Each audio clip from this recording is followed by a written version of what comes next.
Thank you. Thank you very much.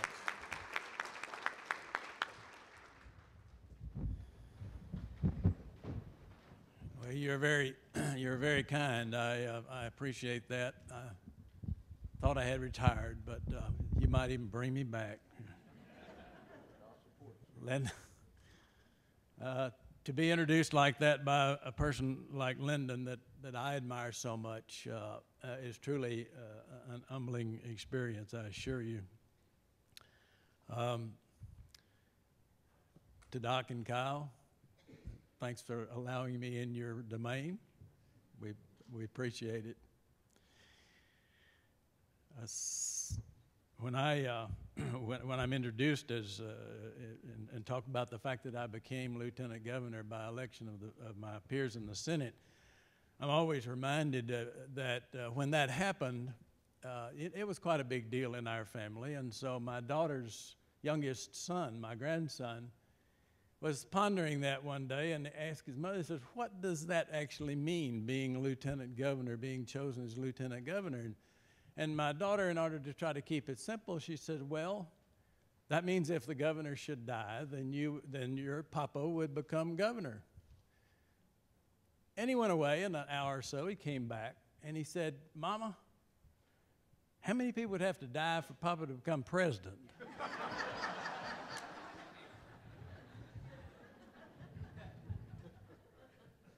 To which I responded, "Thousands."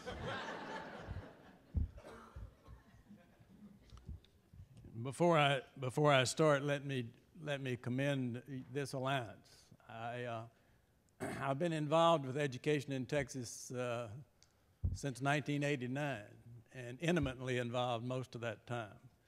And one of the problems that I see, and I'm going to touch on at the end of my talk, is the fact that a lot of people like to talk about education as how important it is and what a priority it is, but very few people actually do anything about it. I assure you that's the case. And that's one of the problems that we have with our state leadership, is that the education community simply doesn't get motivated enough to make a difference. I'll come back to that later. But obviously, you have been motivated. You are doing what needs to be done in order to make a difference. And I cannot commend you enough for that. You've got, there's a handout, and I hesitated to do that. I knew I couldn't put that up on the screen, that spreadsheet. Don't let it scare you. I'm not going to talk about all those numbers. In fact, I'm going to talk about a half a dozen of them. But I wanted you to see, first of all, I wanted you to know that those numbers are real. The numbers that I talk about today are right out of the appropriations bill, or as we call it, the budget. They're not anybody's opinion. They are actually out of the appropriations bill. At the risk of a certain amount of personal aggrandizement, let me make sure you understand, as Lyndon just said, I spent 4 years as chairing the Education Committee in the Senate, 4 more years chairing the Finance Committee, writing the budgets for the state of Texas, for the Finance Committee in the Senate, and 2 more as Lieutenant Governor overseeing the preparation of the budget. I think I know how to read a budget. And so the numbers that I want to give you here today are an attempt to simplify what it is that's happened in this budget that is so destructive to our public education system in the state of Texas. After the last session and during this last campaign, I imagine that you heard a number of our state leaders go around the state and make this statement, virtually verbatim by many. We balanced our budget by prioritizing and reducing spending without raising taxes. Well, poll after poll after poll in the state of Texas of the people on the street, if you ask them what is the most important function of the state of Texas in this state, the answer almost overwhelmingly is public education, a quality education for our children. You would think that that being the case, you would think that, therefore, that ought to be our highest priority. If the people believe that it's the most important function, it should be our highest priority. Well, and an awful lot of our candidates for state office at least pledge that is their highest priority. But as my mama used to say, the proof of the pudding is in the eating. So I think we need to look at what it is that is happening in the state, and is the money actually following the priorities? If I don't have that spreadsheet in front of him, but there's a, excuse me, I should have brought it up here. Thank you, Doc.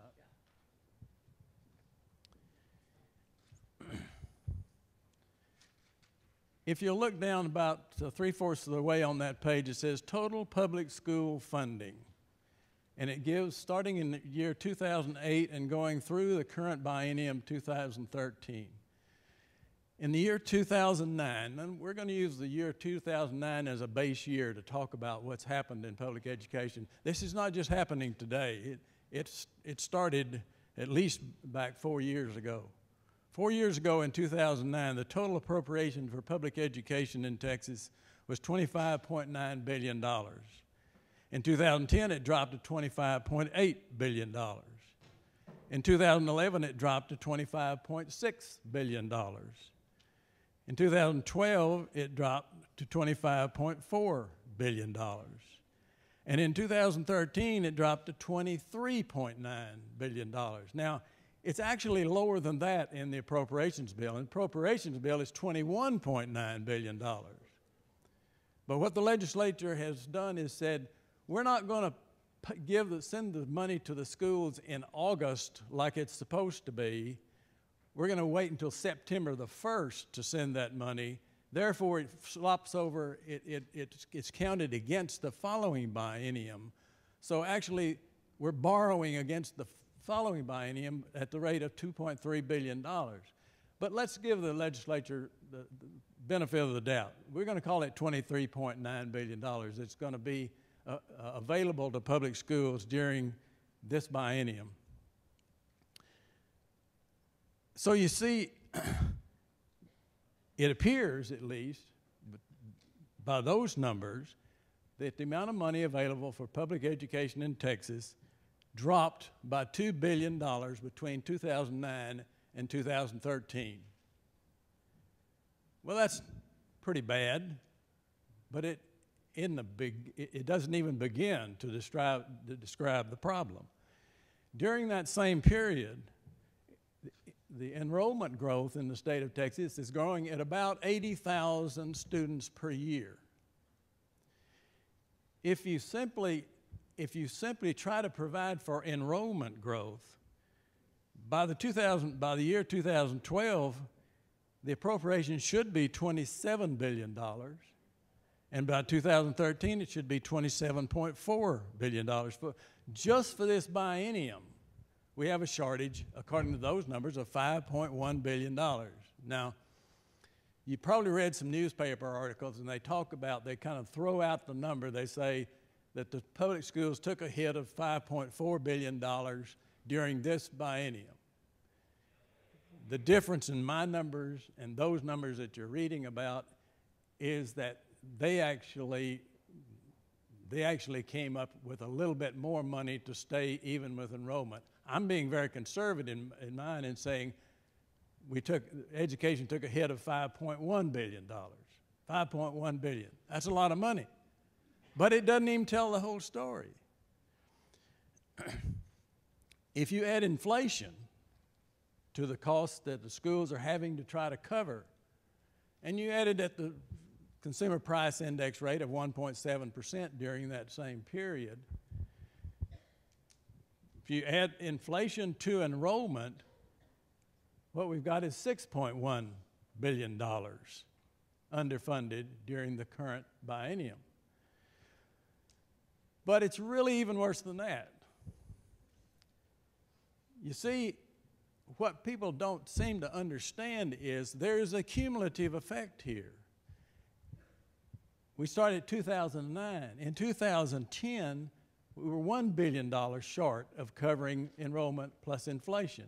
In 2011, we were another $1.6 billion short. In 2012, we were another $2 billion short.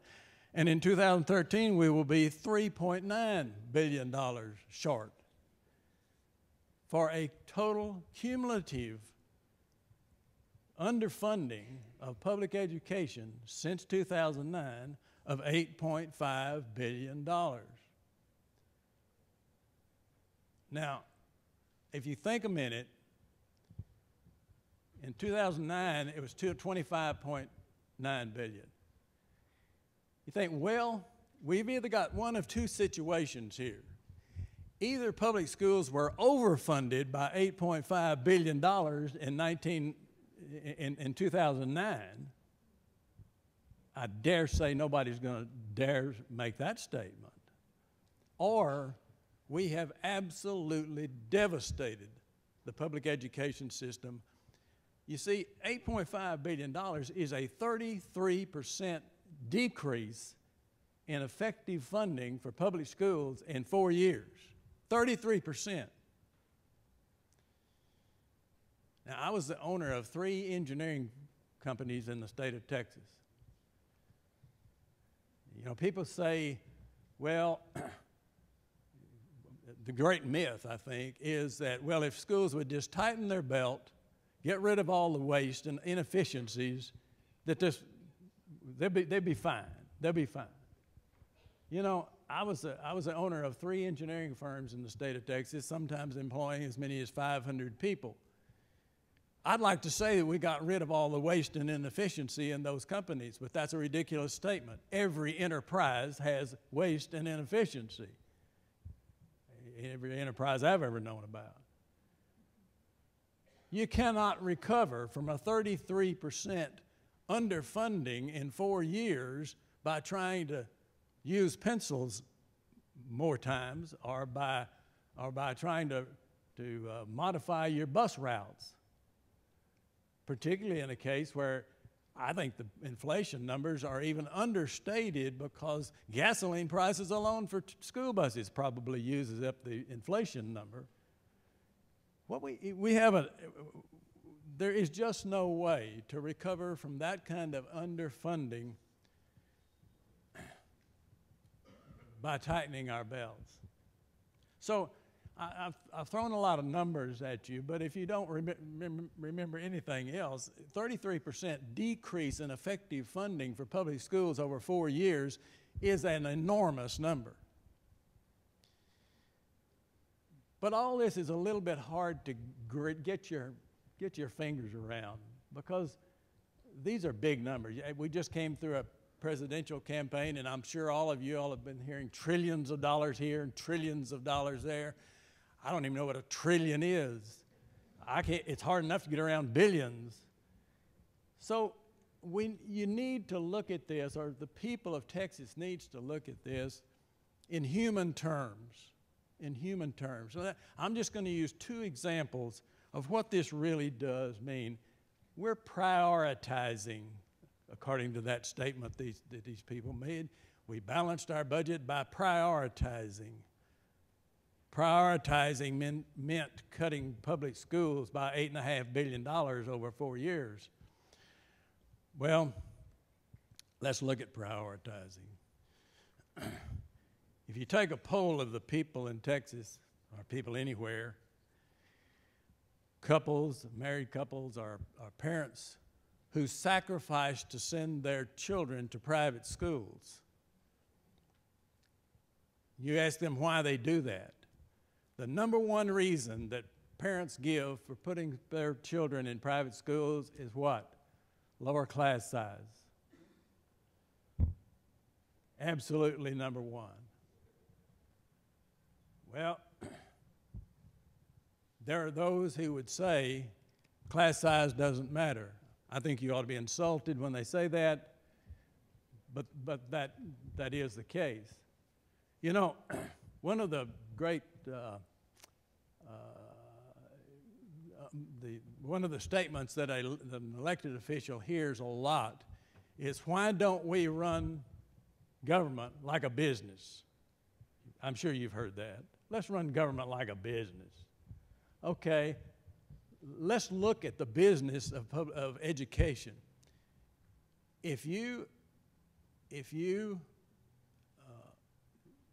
I've done this. I've looked at the private and parochial schools in the Dallas-Fort Worth area that offer K through 4.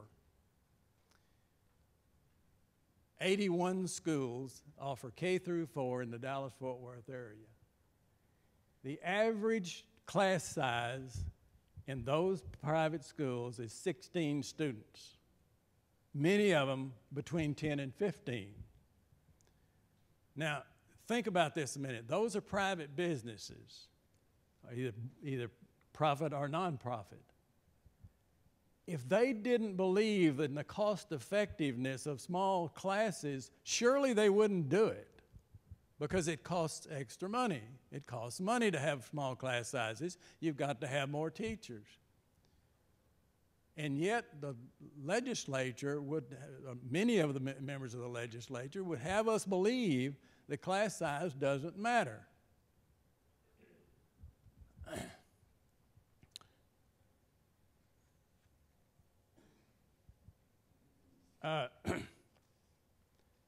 In the early 1980s, the state of Texas began to put a cap of 22-1 on the class size in K through 4. Excuse me. You don't have a sip of water. As you well know, in this audience, I don't have to tell this audience, we've had a 22-1 cap on class sizes now in the early grades since the early 80s. The legislature, in its wisdom, and the other leadership in the state, decided that if they were going to justify some of these cuts that they made in public school finance, that they were going to have to relax those class sizes. What that means is, in the name of austerity, in the name of cutting the budget, the legislature authorized increasing class sizes in K through 4. As of about a week or two ago, the TEA has granted waivers on class size for K through 4 in 6,988 classrooms in the state of Texas. Think about that a minute. That's 170,000 children in K through 4 who are going to get a lesser education because we didn't have the guts to provide the funding for our public schools. Ladies and gentlemen, that's a tragedy. It really is. That's why I titled this talk, The Tragedy of the Public Education Budget.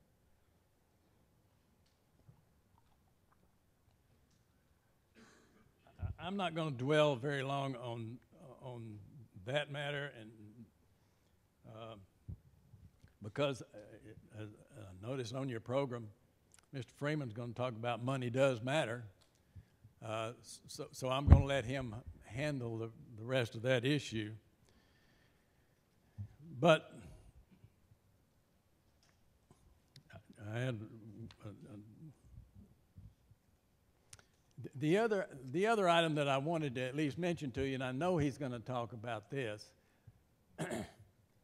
The other way that we were going to save money for the people of Texas in the budget and justify cutting the budget was we virtually eliminate full-day pre-K. Now,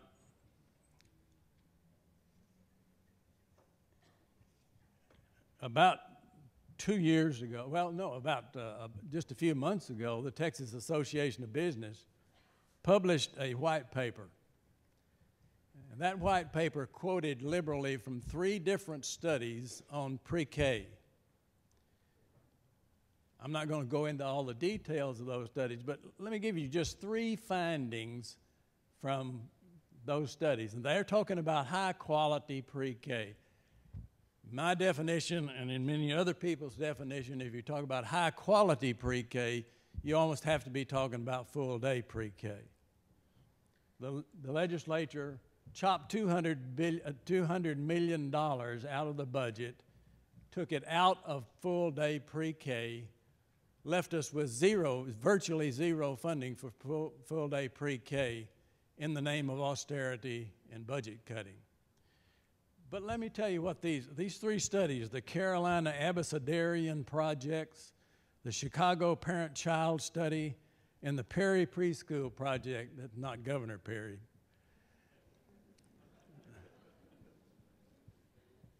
Those studies, listen to these conclusions. Children with a high-quality pre-K experience were 29% more likely to graduate, 41% less likely to be retained in grade, and 40%, listen to this number, 40% less likely to be arrested for a violent crime by age 18. Does that not sink in? And we're cutting $200 million out of the budget for full-day pre-K in order to save money. That's prioritization. Well,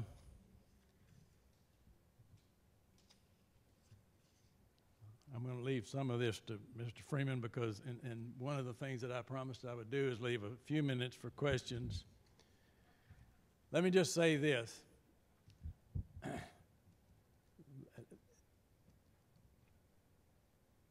People ask me, how can we change this? How can we make a difference?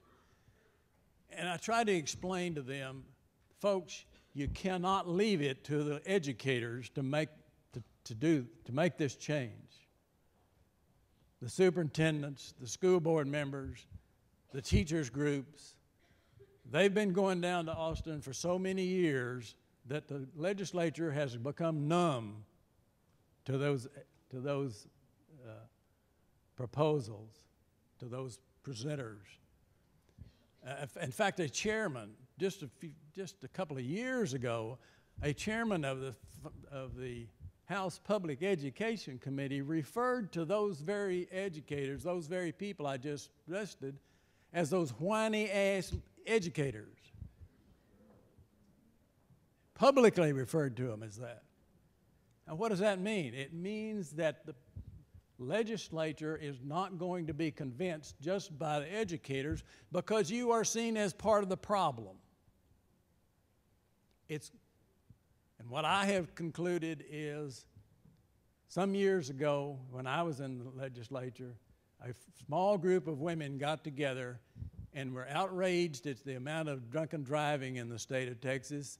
They formed a group called Mothers Against Drunk Driving, and they said, we will not stand for this anymore. And they dedicated themselves to changing that situation, and within a very few years, it changed. You see, the mama grizzly bears are the ones that protect the cubs. Until the mama grizzly bears of this state stand up and say, we will not stand for this kind of prioritizing anymore, it will not change. There's a group that just got formed in Austin called the Mothers Against some kind of, against testing, right? Drunk testing, yeah. Well, that's a good start. But I do think that they need to aim at getting the money first, and then we can stop the testing. I would encourage you folks, things will change only when the mamas of this state decide to change it. There's an old story about two old fellow sitting on the front porch, and there was no hound dog out in the yard, and he just kept up howling and howling and howling. And the visitor turned to the guy that owned the place and says, "Why does that old dog just lie out there howling?" And he said, "Oh, I don't know. He's probably just lying on a cuckleburr." And he said, "Well, why doesn't he get up and move?" He said, "Oh, he'd probably just rather howl."